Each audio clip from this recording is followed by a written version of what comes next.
Სამდღიანი ღვინის საერთაშორისო ფესტივალი თბილისში გუშინ დასრულდა. წლევანდელ კონკურსზე წარდგენილი იყო როგორც მსხვილი კომპანიების, ისე ფერმერული გაერთიანების და გლეხური მეურნეობის 77 სახეობის ღვინო. ჟიურიმ დეგუსტაციისა და სხვადასხვა პარამეტრების გათვალისწინებით რამდენიმე კომპანია გამოარჩია და პრიზები გადასცა. ფესტივალი ღვინის ეროვნული სააგენტოს, საგამოფენო ცენტრ ექსპო ჯორჯიას და სოფლის მეურნეობის სამინისტროს ორგანიზებით ჩატარდა. მიმდინარეობს მე-6 საერთაშორისო ფესტივალი ღვინისა და ალკოჰოლის დასმელების.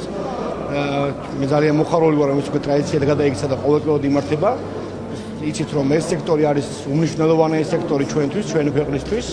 შესაბამისად, ჩვენ კვლავაც გავაგრძელებთ ამ ფესტივალის ხელშეწყობას და მომავალ წლებში დაფინანსდება ასეთი ტიპის ფესტივალები და გაიმართება. მე ვფიქრობ, რომ ძალიან საინტერესო იყო ეს გამოფენა, ძალიან კარგი შედეგებით დამთავრდა. ყოველ შემთხვევაში, იქიდან გამომდინარე, რომ ძალიან დიდი აქტივობა იყო როგორც ქართველი მნახველის, ისე უცხოელი ვიზიტორების. შესაბამისად, შეიძლება დავასვათ, რომ გამოფენა შედეგიანი იქნება გამოფენაში მონაწილე კომპანიებისთვის, იმიტომ რომ იყო არნახულად ბევრი უცხოელი ძალიან ავტორიტეტული ღვინის ექსპერტი და სპეციალისტი, როგორც მყიდველები, დისტრიბუტორები, ღვინის ჟურნალისტები, ისე ძალიან დიდი ინტერესი იყო საქართველოს მოსახლეობაშიც. ალბათ ყველაზე მეტი მნახველი ყავდა წინა წლებთან შედარებით ამ გამოფენას წელს. შესაბამისად, ეს ორ მხრივად მნიშვნელოვანი იქნება ქართული ღვინის ინდუსტრიისთვის. მოსკოვის დიდი თეატრის სოლისტ და რუსეთის სახალხო არტისტ ნიკოლოზ